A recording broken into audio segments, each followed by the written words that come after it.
আমি এখন হঠাৎ বাজার চলে এসেছি, আর বাজারে এসে কি খাচ্ছি চলো দেখা তোমাদেরকে। তো সেই দুপুরবেলায় কথা বলেছি, তারপরে তার কথা বলা হয়নি। মানে একটা বান্ধবী এসেছিল, ওই বান্ধবীর সাথে তাড়াতাড়ি করে বেরিয়ে চলে এসেছি। তো কি খাচ্ছি চলো। আমার আগে খাওয়া হয়ে গেছে, আর মিষ্টু খাচ্ছে দেখো দই ফুচকা, এই যে। আর আমি এখন দেখো ফুচকার দোকানে। ফুচকার আবার কে পেলে খাই রে, খাওয়ার ডিজাইন দেখো, কে খায় এরকম করে।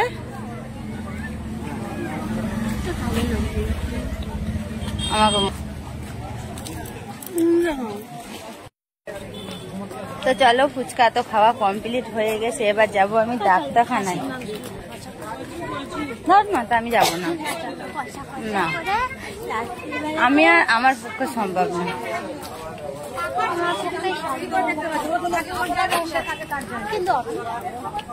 আমি যাব না সোনারপুর এখন, না দেখা যায় এখন বলছি না মাটন খেতে যাবে এখন।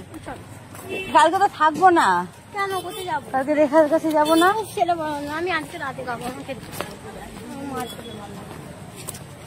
তো চলো আমি ডাক্তারখানায় যাই, তারপরে চিন্তা ভাবনা করছি কি করবো না করবো।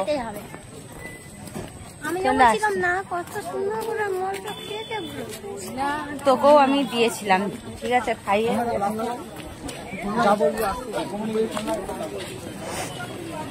একদম মাছের দিকে তাকাবো, ওই দিকে চলো। কেন দেখেছো মাছের দিকে তাকাতে দিচ্ছে না আমাকে। তো চলো আমি মিষ্টুর ওষুধটা নিয়ে নিই, দিয়ে আসছি কিছুক্ষণ পর আবার। আমি এখন রান্না বসেছি, এত রাত্রে কি ভালো লাগে বলো। এ দেখো এদের আমি বলে সহ্য করে, দেখো মাটন নিয়ে এসে দিনের বেলাতে দেখলে যে মাংস করেছি। আমি ম্যাক্সি বলছি মশলা কোন থেকে